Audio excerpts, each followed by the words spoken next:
Okay mga papi, done installation po tayo dito sa Honda XADV 750 2025 model. Nag-install tayo ng Zenlo X1 GT 70 watts. So dito natin nilagay kabila ito.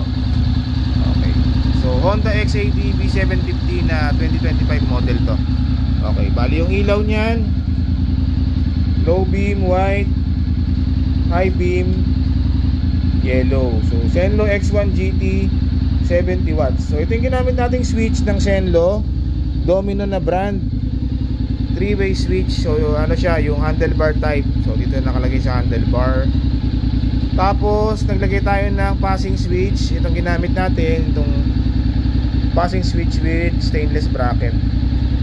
Okay, pakita natin. Bali makakapag-passing yan. Pag naka-off yung Zenlo X1 GT, pwede mag-passing.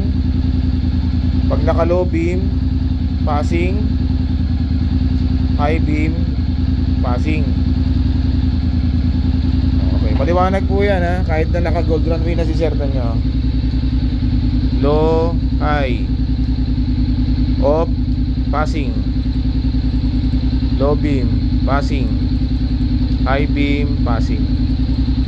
Okay.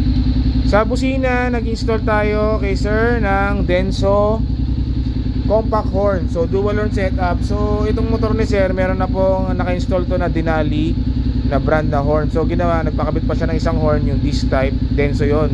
So ito yung ginamit nating switch, horn selector, halo switch.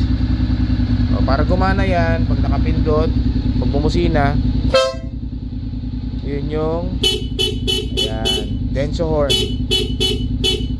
Yung isang horn nya, yung Denali.